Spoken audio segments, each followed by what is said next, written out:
in your whole life.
Good morning.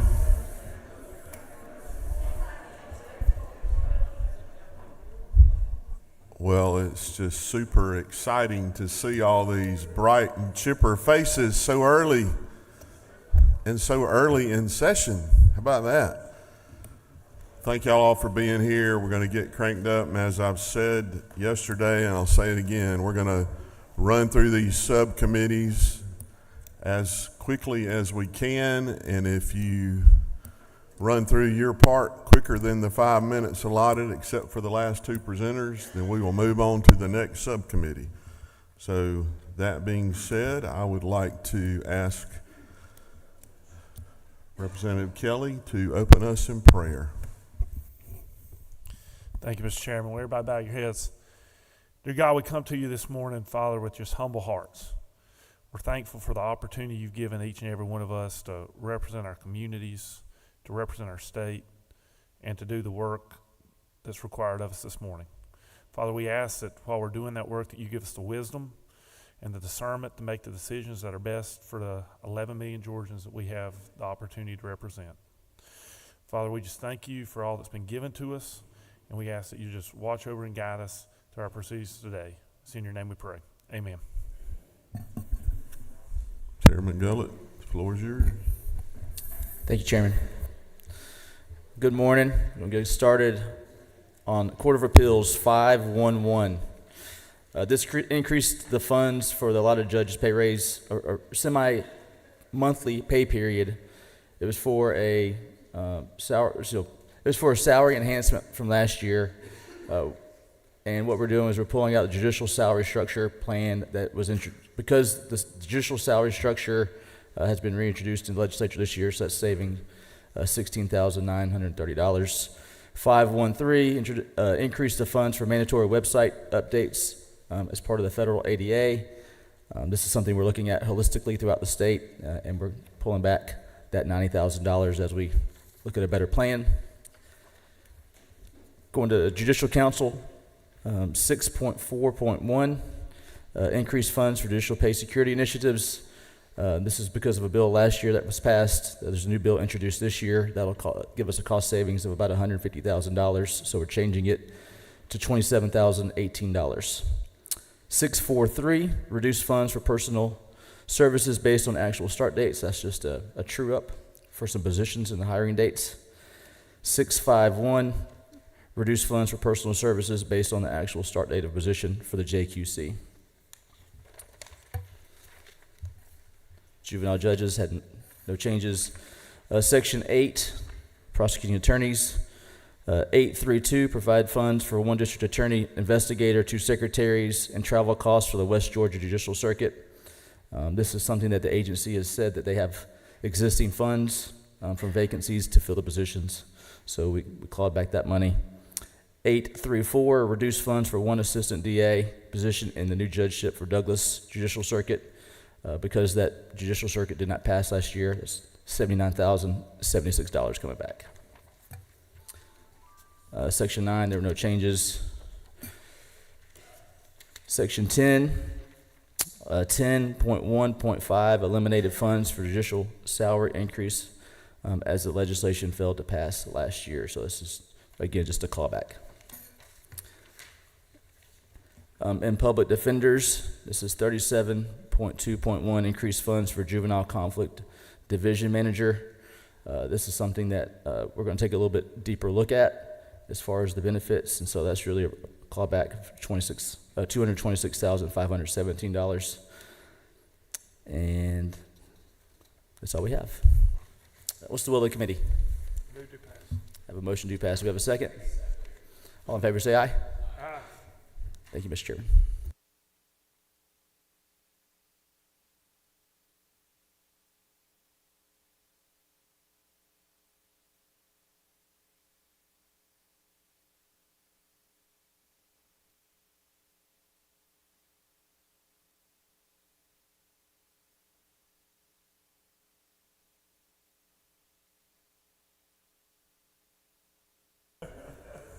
I saw Jay Powell have a full ways.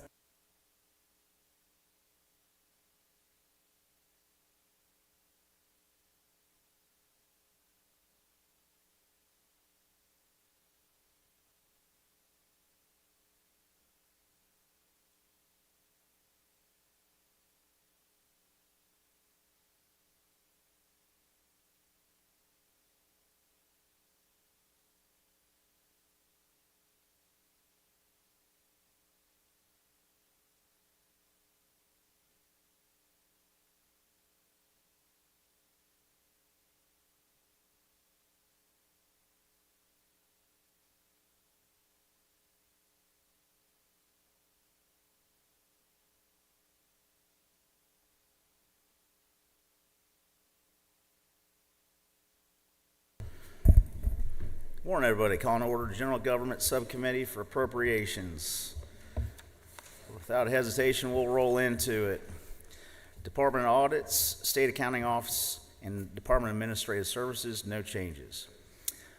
Attached to DOAS is Georgia Technological Authority, page 4, section 12.12, line 12.12.1, reduction of approximately $80 million. The funding for software of the Board of Dentistry and State Board of Pharmacy is reflected elsewhere in the appropriate agencies, separating DCH IES project to a separate line item, which is followed below on line 12.12.2. This is the DCH IES project. Line 12.12.3, provide language to ensure General Assembly is regularly provided with complete accounting information by GTA. To improve the transparency with hundreds of millions of taxpayer dollars that have been accrued in that account in interest. Department of Banking Finance, Department of Driver Services, no changes. Office of the Governor, page 7, section 27.1.1. At the request of OPB, we're transferring $5 million of the Governor's Emergency Fund to GEMA. Office of Commissioner Insurance, page 9, section 29, line 29.5.1, made an adjustment to the reinsurance program based on expenditures and funds that last fiscal year. Department of Labor, no changes. Department of Natural Resources, page 11, section 34, section 34.7. We're putting money in there to help various state projects around the state. Line 34.9.1. Additional $200,000 going towards the deer processing facilities. State Properties Commission, no changes. Department of Revenue, page 14, section 42, line 42.5.1, made an adjustment of right at just over $1.7 million to the local retirement program, local tax officials retirement program based on projected expenditures. Secretary of State, and State Board of Workers' Compensation, no changes. Any questions from the committee? Seeing none, what's the pleasure of the? Hear a motion? Second. Hear a second. All in favor say aye. All opposed, like sign. We stand adjourned.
Ladies and gentlemen, I'll call the meeting of the Education Appropriations Committee to order.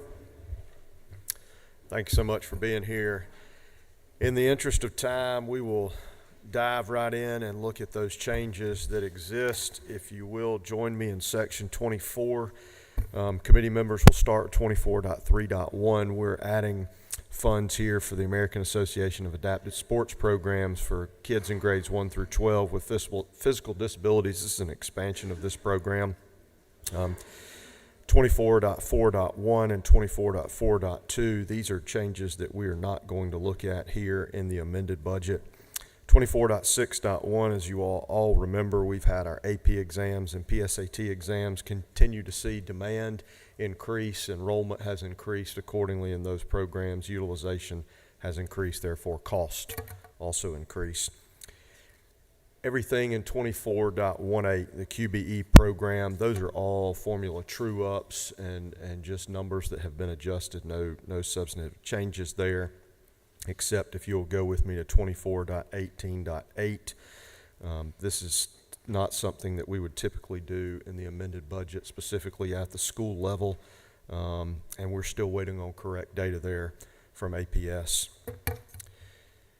24.23.1 and 24.23.2 go back to those numbers that I mentioned earlier that just a couple line items ago in the charter school that are not being affected here in the amended. If you look in section 25 ERS, there are no changes. If you will look with me in section 27, there are no changes. And lastly, in section 45, there are no changes. Any questions from the committee? Hearing none, what's the will of the committee? We have a motion. Second. All those in favor, please say aye. Aye. All opposed? We stand adjourned.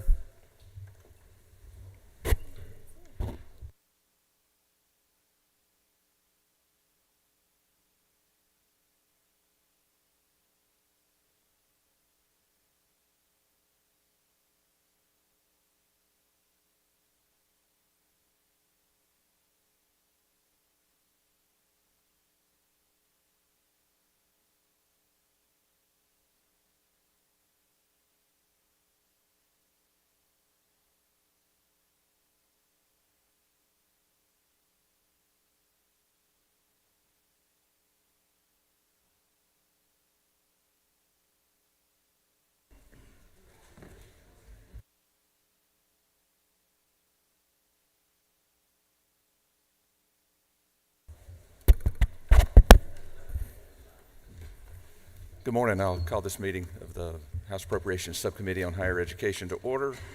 Glad everyone's here this morning. If we can go into section 41, it's where we'll start with the Regents, the University System of Georgia Board of Regents. If we'll first go to 41.15.1, that is a $500,000 reduction due to OPB challenges and changes. Go to 45.15.2. is clinical training for dental practice and dental clinical training. If you will go with me over to 41.23.1, campus security grant to maintain parity, K through 12 security. If we'll going over to 44.6.1, Hero Scholarship, excess funds. I'm sorry. All right. A $330,000 reduction due to excess reserves. We'll go over to 44.14.1, Public Safety Memorial Grant, $540,000 reduction due to excess reserves as well. Down to 44.18.1 is a $45,000 addition for transcription assistance for non-public schools. And that completes the Board of Regents. If we can go on over to the Technical College System of Georgia, 46.5.1 is a $366,000 reduction due to higher dates. 46.5 46.2 is a $750,000 addition for advanced manufacturing training at Wiregrass Technical.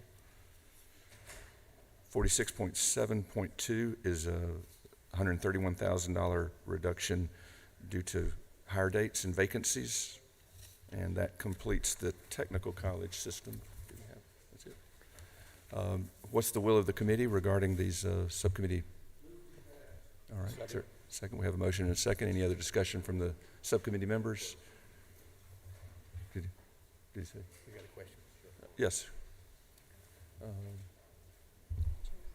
Chairman Martin. Chairman Newton, is it not true that this is your first day presenting in your new role as chairman of this committee? I can't comment on that.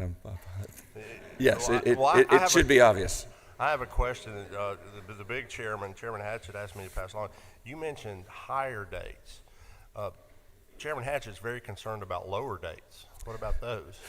I'll be sure to spell out HIRE instead of elevation changes next time. Congratulations, Chairman. Thank you, Mr. Chairman. If there's no further valuable discussion, what's the will of the committee? All in favor say aye. Aye. Any opposed, no? All right, thanks. This recommendation's passed. We're adjourned.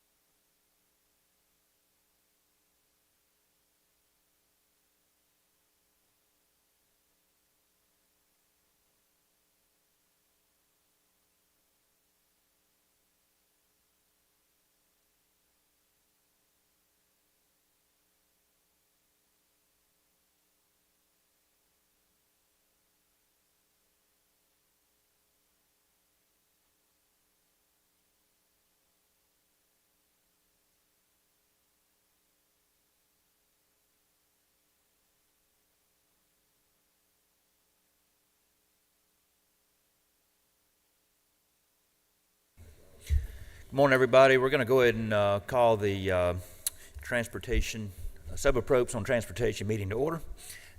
Thanks for being here. So we will go ahead and get right in on 47.11.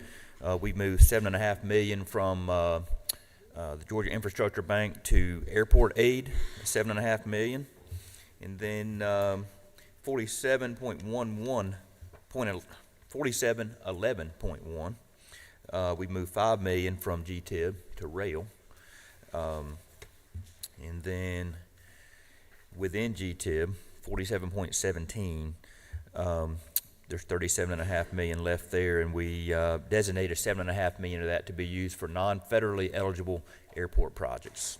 And so that concludes the changes we made in transportation. If there are no questions, I'll entertain a motion. All right, got a second? Got a motion, got a second. All in favor say aye. All right, it passes. We're adjourned. Thank you.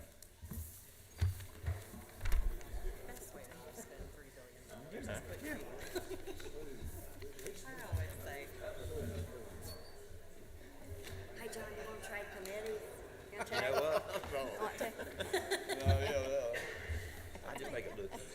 Thank you.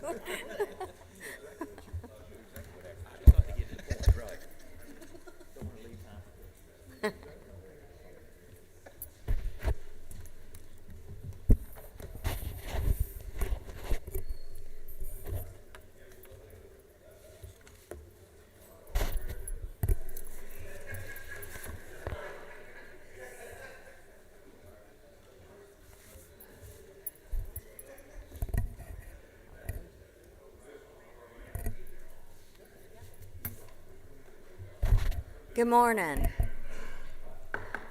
Good morning. Everybody take a deep breath. It's good to see everybody this morning. So I will call the Subcommittee of Appropriations of Human Resources together today. As we move through this pretty quickly, we'll start with behavioral health and developmental disabilities at 15.1.1. This is going to replace the state general funds with other funds for the expansion of the very good hepatitis C screening services and core behavioral services that we have in our state. So we will restore that. The next change will be at 15.4.1 for the Sexual Offender Risk Review Board. We'll reduce those funds due to an actual start date, $278,000 plus for evaluator positions. Next, we'll move to Human Services Department. 28.3.2, to increase the funds to support the attainment of child support for out-of-state non-custodial parents. This is a very important program focused in DeKalb County.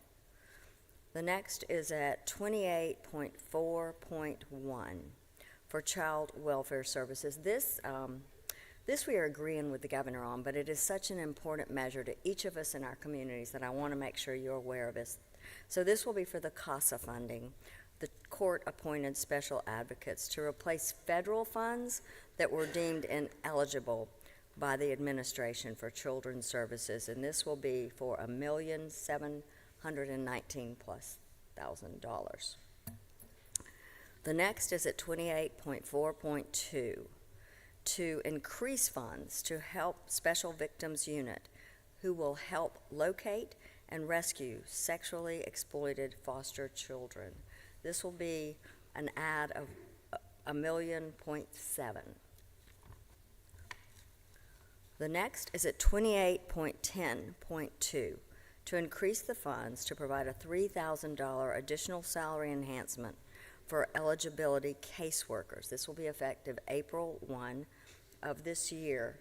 We did take care of our child support and caseworkers in 25, so this is for those who particularly focus on eligibility.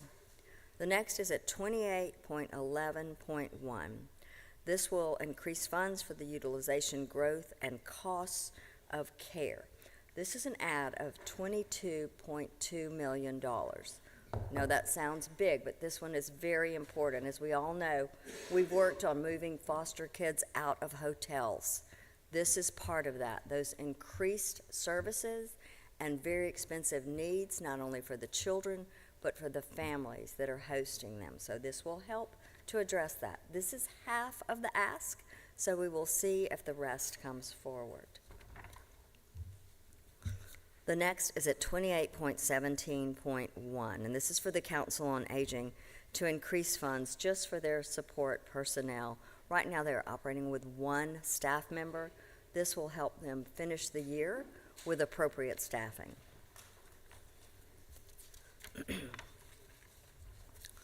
Next is in Veterans Services. Section 48.3.1. We're going to provide one-time funds to support the opening of the subacute therapy unit. This is very important for our veterans. This will be $1 million that the House is going to put forward to help them with an early 2026 opening. Very important that we finish this project and get it open for our veterans. The next is at 48.3.2 to increase the funds addressing the rising cost of health care for our veterans. So this will be a $1.5 million add and help them in the nursing homes to make sure that they are taken care of in an appropriate fashion and in a quick way. That is all of the additions that we have at this time and changes. What is the will of the committee? Thank you. Are there any questions? Not, I will take a motion. No? I do have a motion. I'm so sorry. Okay, sorry. And a second. I think we had a motion second. I'm sorry. It's early for Katie. Thank you all so much. It is approved, and we stand adjourned.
Good morning.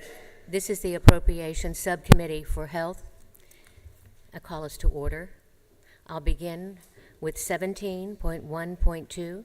It provides funds for a pilot program that will be providing predictive modeling to detect potential fraud and waste in the Medicaid program. It's in the amount of $685,125. 17.1.3, reduce funds for personal services on the actual start date. It's the true-up. And it's a reduction of $1,025,465. 17.1.4, prepare for the implementation of House Bill 106. 17.2.1, this has to do with the Board of Dentistry. It's providing $263,396 for the implementation of a new licensing software to enhance that process. 17.3.1, the Georgia State Board of Pharmacy will have $237,167 for the implementation of a new licensing software enhancement for their process. 17.4.1, $35,642,908 will provide a one-time grant for the 45 rural hospitals and critical access hospitals to assist in financial stabilization and recovery from Hurricane Helene. 17.7.2, increase funds for growth in Medicaid based on the projected utilization. This was a updated projections from DCH. 17.7.3, again, it's going to increase funds for the Medicaid Part D clawback based on updated projections. 17.7.8, provide funds for skilled nursing facilities, inflationary increase to account for the cost of difference from 2022 cost report in the amount of $1,434,250. 17.8.2, reduce funds for Medicaid based on the projected utilization. 17.9.2, reduce funds for Medicaid based on a projection. Again, this was a reduction. 17.11.2, reduce funds for the personal services based on the actual start date. It's a true-up. 17.12.1 provides funds for 2 child and adolescent psychiatric fellowship positions in the amount of $79,402. 17.12.2 provides startup funds for graduate medical education in the amount of $12,500,000. 17.13.1 provide funds for one-time enhancement for learning and opportunities to produce and prepare physicians in rural communities. 17.14.1, again, a one-time enhancement for faculty recruitment and retention, medical curriculum, modernization, and expanses for the pathways for medical students. 17.16.2, provide one-time scholarships funding for Georgia's rural medical students in the amount of $3 million. Okay, we will move on to Public Health, 38.1.1. Provide funds for a campaign to educate Georgians on the sign and symptoms of colorectal cancer, $250,000. Provide funds for campaign to educate Georgians on the adverse effects of vaping. This is based on a House study committee, and it's $250,000. Reduce funds for the Georgia Coordinating Center in the amount of $3,065,309. These funds have not been used. 38.11.1, one-time funds for Health Department equipment in the amount of $500,000. That completes my list. Are there any questions? I have a motion to pass. Do I have a second? Second. All in favor say aye. The motion passes, and we are adjourned.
Good morning, ladies and gentlemen. We'll go ahead and call to order the Economic Development Subcommittee of the Appropriations Committee.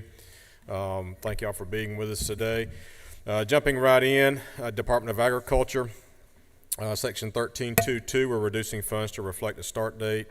13.8, Georgia Development Authority, we're recognizing the $100 million the governor previously authorized to be moved from the Georgia State Financing and Investment Commission to provide to farmers and timber owners. And then in addition, we're providing another $150 million, 75 for ag loans and 75 million for forestry.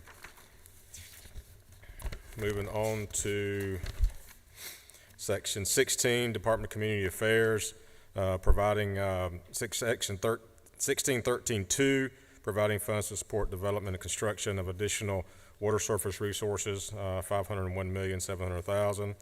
Section 13.3.3 will increase funds to support water and wastewater infrastructure through low-interest loans for our local communities.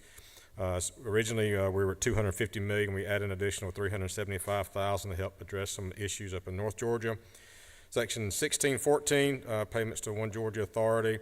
We're increasing funds for grants and loans for rural workforce housing at $28 million. Section 1614.2, increasing funds for rural site development at $20 million. And Section 1614.3, providing hurricane relief to communities at $10 million. On over to economic development, Section 23.8.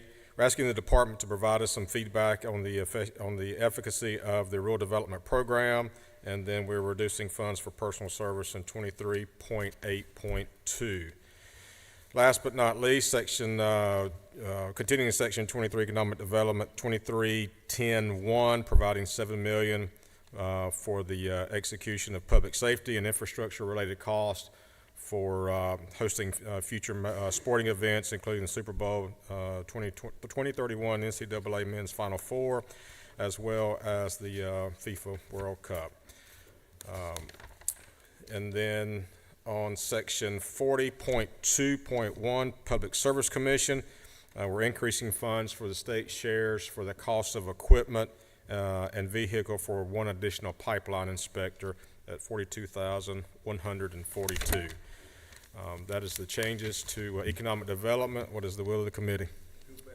I have a motion. Do I have a second? Second. I have a motion and a second. All those in favor say aye. Aye. Any opposed, like sign? Thank you. Motion carries. We are adjourned.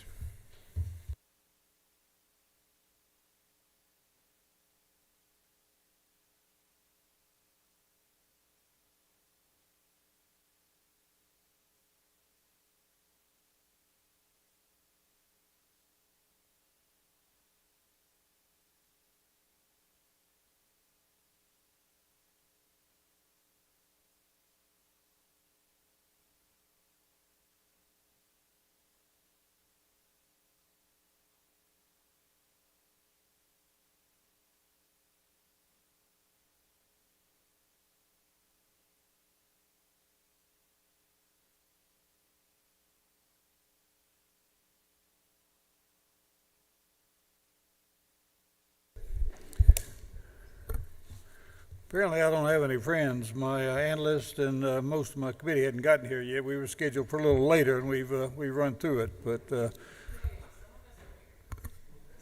oh, I see two. This one's going to take a little longer. We had a lot of changes, and I'd like to call the meeting of the Public Safety Subcommittee on Appropriations to order. I'm going to start off with the Department of Community Supervision. Section 18.2.2, reduce funds for personal services based on actual start date. These are true ups. You'll see this throughout my presentation here. We funded a lot of new positions last year in public safety, and some of them have different start dates other than what they're funded for, so we take that money back.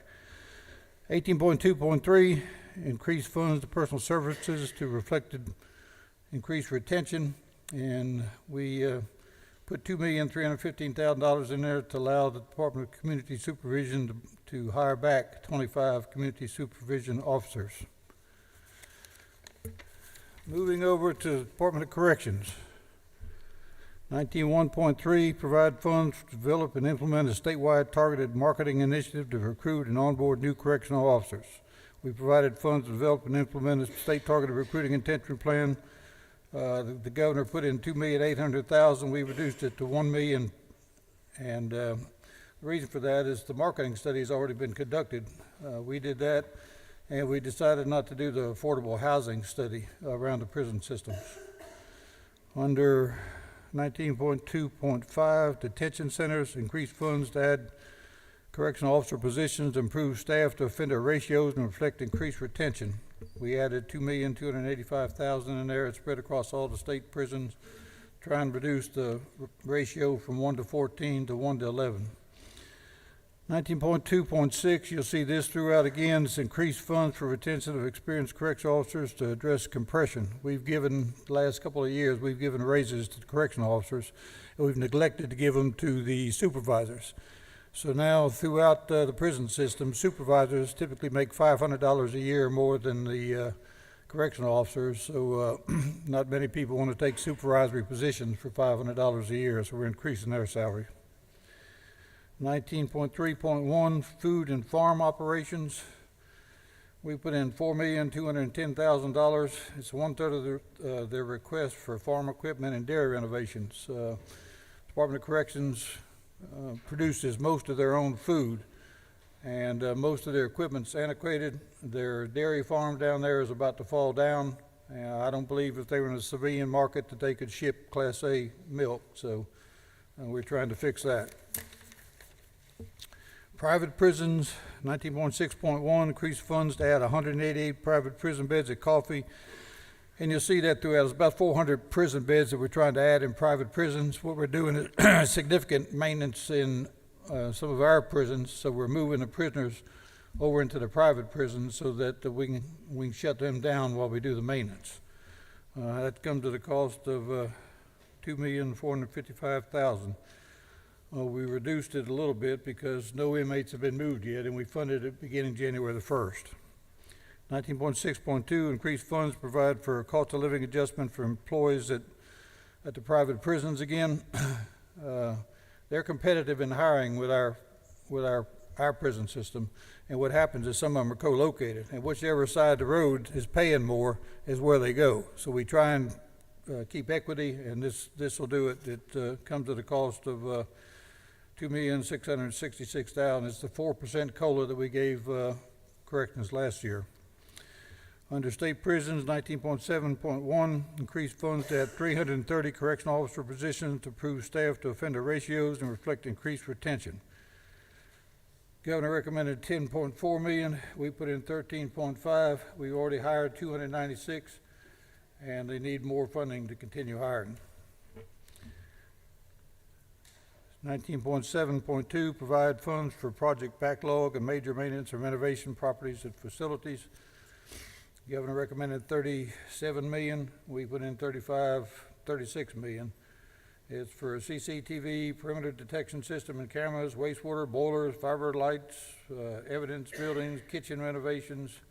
And we restored $1 million in a duplicate crest on the list. We did reduce it because we found that there were 3 duplicate projects already in so we cut 2 of them out.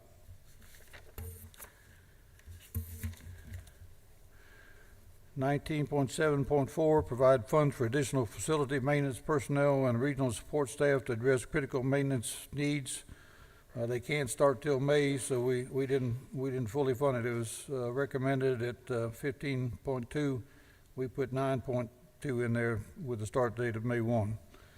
19.7.5, provide funds for site work and construction of 426-bed modular correctional units to facilitate offender population movement necessary for capital and security movements again while they're doing work on the prisons. We're looking at putting in some modular units. They asked for 4, we're going to give them 2 and see how that works out.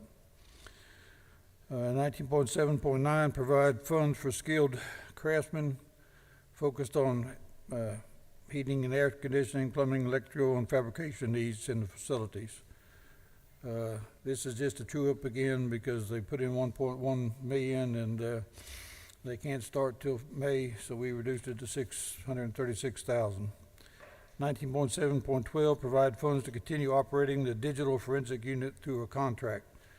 The governor put in 1.4 million, we upped it to 2.6 million. What they have been doing is using the money that they derive from prisoners making phone calls to this fund, and the FCC says they can't do it, so we had to backfill that amount of money. 19.7.13, provide funds to purchase 1,460 body cameras and 1,300 tasers for increased facilities security. Governor put in 7 million, 7.2 million, we put in 10.4, includes a Fusus technology for the OWL system, which is Overwatch and logistics. It's all technology, and what it does is if a correctional officer pulls out a taser, it automatically picks on his body camera, and people in the control center can see what happens and send help, plus it provides evidence of what actually occurred after the fact. 19.7.19, increase funds for renovation, equipment, and technology for the creation of an Overwatch. I just talked about the Overwatch a little bit, but what it actually does, there's new technology that allows, if there's sudden movement, congregation, or things that are aberrations, they have a whole screen full of cameras from all over the prison. What it does, it identifies where this incident occurs, brings it up so that you can concentrate on it and send help to the appropriate place or do whatever you have to do.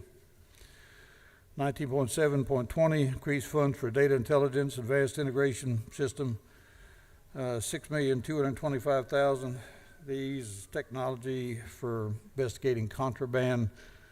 If you ride through a prison, it picks up your tag number, and you get identified. If you go through 3 or 4 prisons, it's very obvious that unless you have a crime family and have people in all the prisons, that you're moving around the prison for reasons, and gives them cause to investigate. We can, in the future, Florida and Alabama are also doing this. We hope to be able to connect all 3 of them together so we can share information. 19.7.21, increase funds for retention of experience. This is compression again for supervisors. 19 in transition centers, 19.8.4, increase funds for retention. This is compression again, 35,000. 19.8.5, increase funds to add correctional officer positions to improve staff to offender ratio and reflect increased return.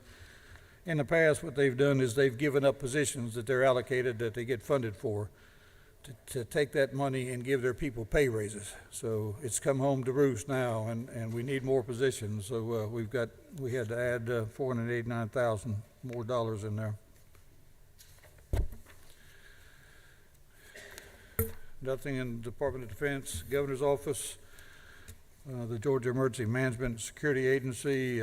We put in $5,750,000. The Next Generation 911 system. This is to help 911 systems, $5 million worth with the local systems all across the state.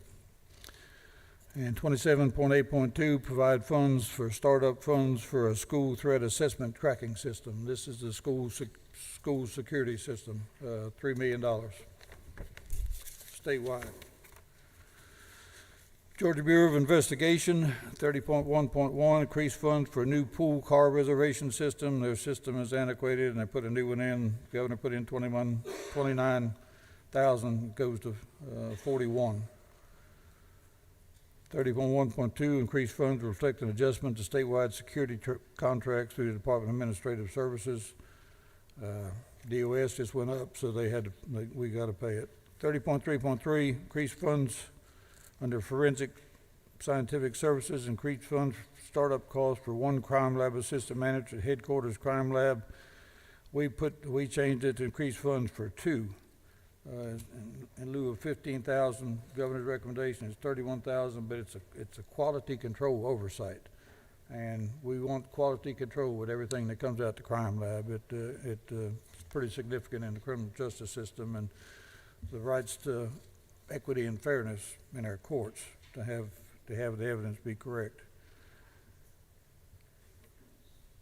30.3.4, reduce funds for locality pay savings. At the crime lab in Savannah, they haven't had a medical examiner in several years. There are 3 positions there. They finally hired one this year. We've been paying them $50,000 apiece to go down to Savannah to do autopsies, and we've hired one now, so we took 1.5 positions back. That saved us $125,000. 30.3.5, reduce funds for personal services based on this is again a tune-up. 6 death investigators, a quality manager, forensic photo, and 2 business support analysts. They weren't hired January the 1st, so we took back $312,000. 30.4, regional investigative services, provide funds for the startup costs for 2 crime scene technical leaders and 3 digital forensic investigators. Governor recommended $221,000. We put in $165,000 for a crime scene tech leader for quality control oversight on all the crime scenes across all the major crimes, like the school shooting that happened up in Winder, to have a specialist that, again, it's a quality control issue. 30.4.2, provide funds for the startup calls for establish a strategic threat assessment group responsible for addressing threats to public officials, investigating homeland security matters, and partnering with critical infrastructure partners to provide support during major events occurring in the state. We added 3 people to the domestic terror, used them at GSAC, the Georgia Information, and sharing for vehicles, desks, gear, gun, etc., travel and per diem.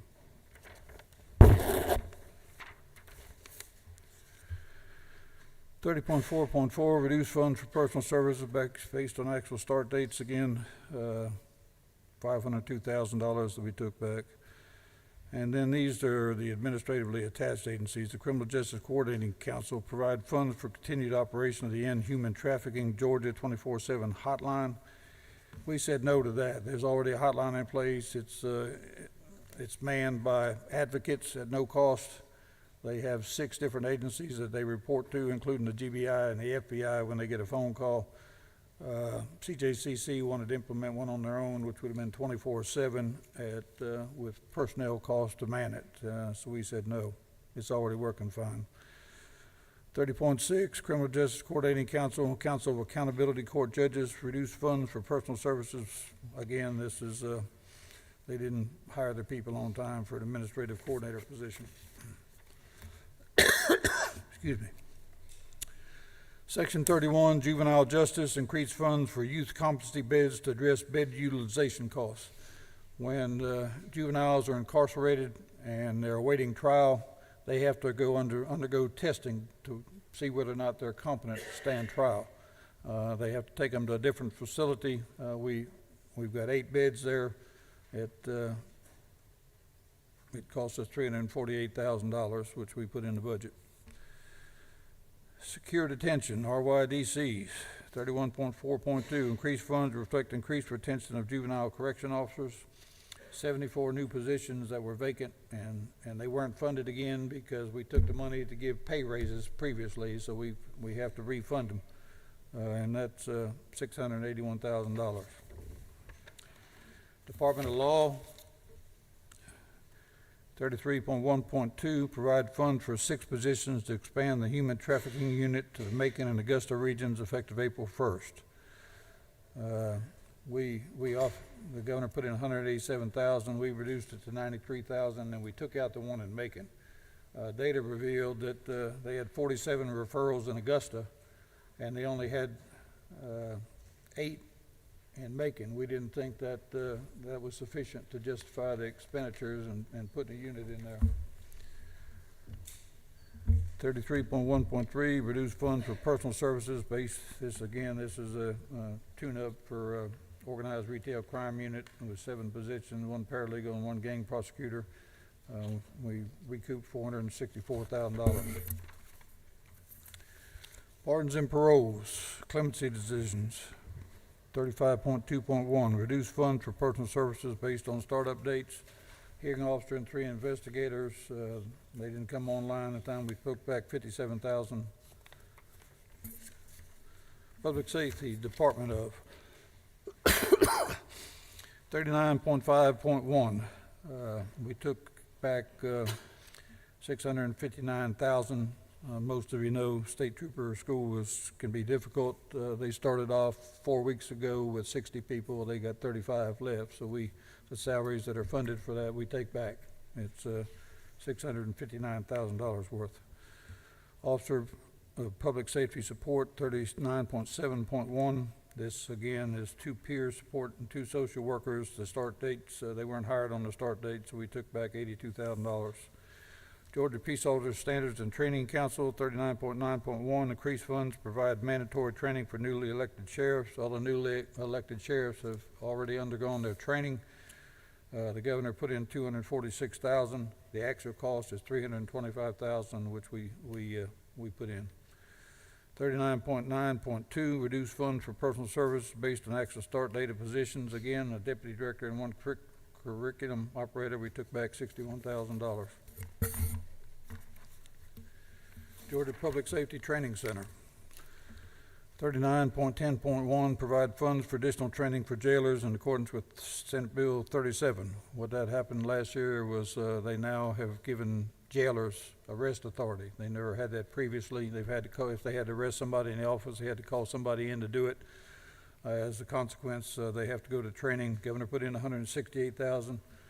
We reduced it to $114 because of an April 1st start. 39.10.2, provide funds for 2 training instructors and supplies for increased basic law enforcement training.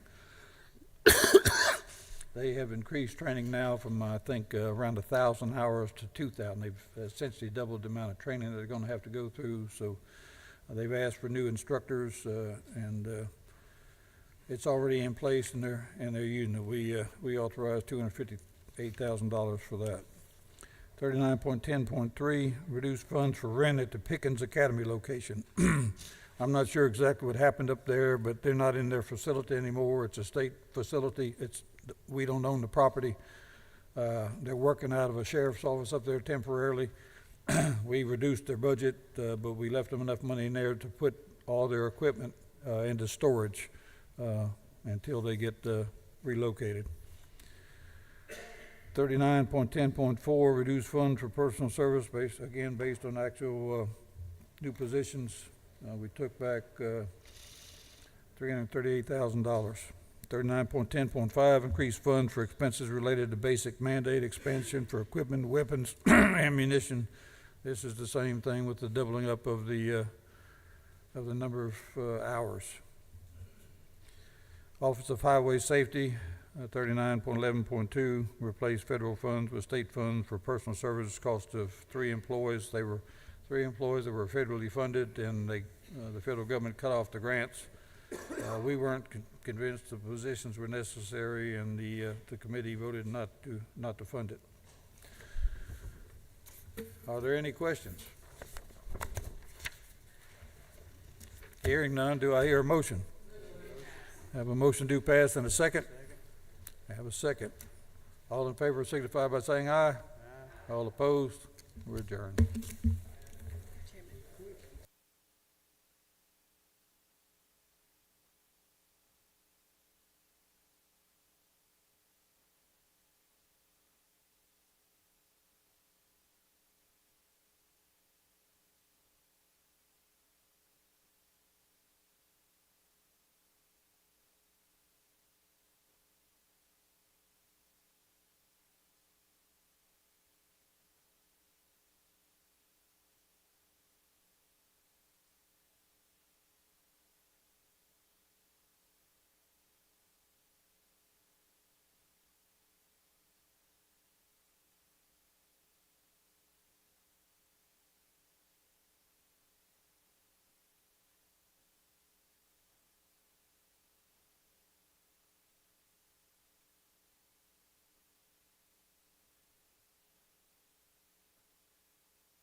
right, good morning again. The hour of 8:30 arriving. Just sitting. Thank you all for being here. Thank you for many of you being here at 7:30 and sitting through these riveting presentations done by the great subcommittee chairs of appropriations. Let's have a hand for the Appropriations Subcommittee chairs.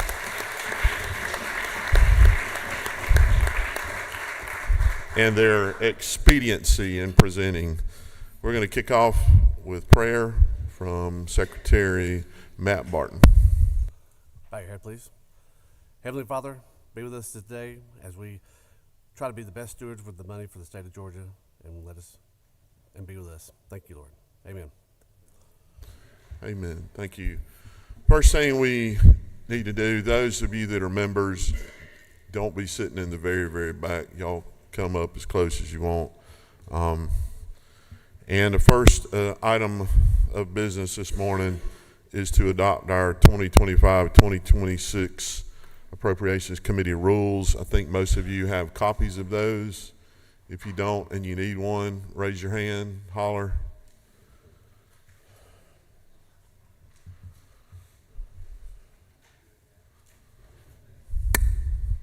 Only thing I'm going to touch on it is that we do a quorum of the full committee is 20 members. You all know that the later we get in session, it's harder to get a true quorum, because we do have either 82 or 83 members of the committee. So the quorum we are setting is 20. Anybody have any questions on the rules? What, I didn't hear that. Who was that? Okay, we have a motion, second. Any discussion? All those in favor of adopting the rules, say aye. Aye. Any opposed? Motion carries. And now we will present the amended 25 budget and turn it over to Vice Chairman Gaines.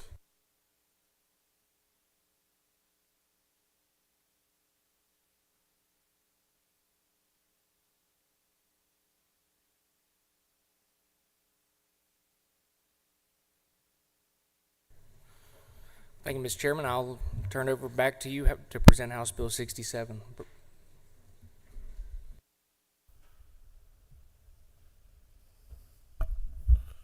All right, would y'all mind if I go through line by line again?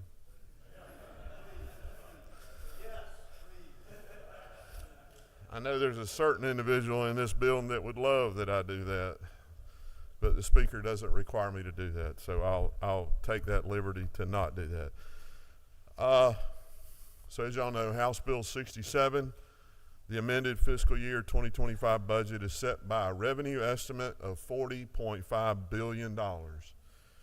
In addition to the traditional revenue growth, the governor's revenue estimate for the amended FY 2025 budget includes $2.7 billion in surplus funds for a total infusion of $4.4 billion, or an increase of 12.2% of the original FY25 budget.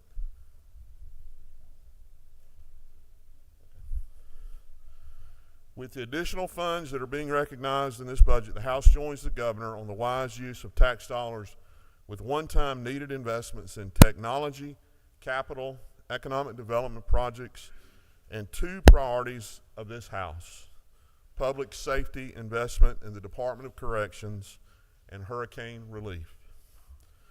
If you've tuned in since 7:30 this morning, you know that there are some good things in this budget, so I'm not going to rehash every item. You've listened to the subcommittee chairs describe these one-time additions in our budget, including $500 million to improve the long-term viability of the employees' retirement system. Last year, we made this same investment, bringing the total infusion to the system to $1 billion over a 2-year period. These funds boost the long-term stability of the plan, improve the funding ratio, and eventually will support healthier COLAs for our state's retirees. It includes $750 million to GFA for water and wastewater infrastructure in coastal Georgia and statewide. This is historic investment of $500 million in direct aid and loans to coastal communities will provide additional surface water resources needed for current and future growth. And $250 million provided to GFA for low-interest loans for water and sewer projects statewide will help many of our communities struggling with aging infrastructure. $530 million in new funds is provided to the Department of Transportation for infrastructure projects along busy interstate corridors to support freight and logistics efficiency and safety. The House also adds $37.5 million to the Georgia Transportation Infrastructure Bank to assist local communities with strategic projects, including $7.5 million in airport aid and $5 million in rail. $58 million is provided to the Georgia Technology Authority to continue updating IT systems for state agencies, and $225 million to the Department of Administrative Services to meet the state's liability and property coverage needs. $114 million is provided to fully fund K-12 enrollment growth. $50 million for additional school security grants, and additional $3 million to GEMA as seed money for a school threat assessment system, and $2.4 million for increased utilization of AP and PSAT exams. The House budget recognizes a need for our foster youth and adds $22 million to the Department of Human Services for growth in utilization and acknowledging the increased cost of care. The House also provides $1.7 million for a new special victims unit in the department charged with supporting the rescue of exploited foster children. And now to meet the most pressing issues in this budget, the state of our prison system and hurricane relief. The House, Senate, and the Governor's Office have all been working to identify solutions to the issues that are plaguing our prison system. I'd like to thank the Governor for hiring a consultant to help us evaluate and map out solutions, and for bringing forward the money to make significant and meaningful investments in our aging facilities and in our human capital. Though I know this is still just the beginning of a costly but essential endeavor. The House version of the budget includes an infusion of $333 million in new funds for the department. Now, this is slightly less than the Governor's proposal. The House supports the Governor's recommendation for increased education and health care funding, as well as for major repairs, renovations, facility hardening, and lock replacement. We identified savings from implementation dates and reduced the purchase of the secure modular units from 4 to 2 and redirected funding into the following areas. An increase in staff positions per year from 330 in the Governor's recommendation to more than 400 in the House version. Increases in salary have been working, and the department has been able to fill and maintain positions at a higher rate. An increase in body cameras and tasers. The House includes 740 additional body cameras and 500 additional tasers above the Governor's recommendations to increase correctional officer safety. $7 million for the creation of an Overwatch and logistics unit for better real-time monitoring of facilities for the protection of both staff and inmates. Additional funding for advanced intelligence and forensic tools and analysis to continue to combat the entry of contraband into facilities. Funding to address salary compression of senior officers with additional officer salary increases contemplated next year. And $2.6 million for cost of living adjustments for the private prison employees to provide parity with adjustments made previously for state employees. And finally, Hurricane Helene. We'll never forget that name. The House budget includes an additional $197 million in Hurricane Helene relief and recovery efforts above the governor's recommendation for a total package of $811 million. The House supports the governor's recommendation to provide $145 million to the emergency fund to pay for initial cleanup and relief efforts. $5 million is also added to initiate the Next Generation 911, an initiative that is important to all of our communities. $298 million is provided to the Department of Transportation to backfill the motor fuel tax holiday and to pay for infrastructure rehab, sign replacement, and debris cleanup. The governor had initially included $100 million to provide disaster assistance to farmers and timber producers. The hurricane had a $5.5 billion impact on agriculture and timber, not including future losses. This storm had a much larger impact than any other disaster in our history, causing generational loss, changing the landscape of our state, both literally and figuratively. Because of this, the House feels compelled to make additional resources available, and the House version includes an additional $150 million. This means a total of $250 million for farmer and producer relief, with $100 million provided to the Forestry Commission for cleanup and $150 million for loans for the Georgia Development Authority. Both of these programs have received more applications and requests for assistance than funding is available, and this funding addresses that need. You know, our local hospitals are often a lifeline in our communities, and this storm proved no different. I know many of you saw firsthand how hospitals aided in relief efforts in ways many of us had not anticipated, including providing food, water, shelter, and care to many who had lost everything. It's no secret that many of these same hospitals often struggle to maintain financial viability. And this budget includes an infusion of $35 million in one-time funds to assist in their financial stabilization. The path to recovery across many communities is still being charted, and needs still persist. For that reason, the House has included $10 million in the One Georgia Authority to have a source of funding available for continued relief efforts.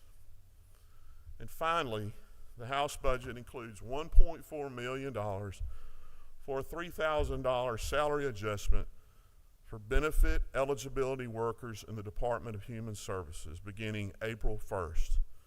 Last year, we gave this adjustment to child support, elder, and child welfare caseworkers, but did not include the eligibility workers. It's been on my mind before the storm that we should have included them. These workers are often the lifeline for our constituents who need assistance the most. Following the storm, they were on the front lines processing DSNAP benefits for those impacted in a quick, efficient, and effective manner. I personally witnessed their caring work, and I'm proud to recognize their hard work during these sometimes difficult situations.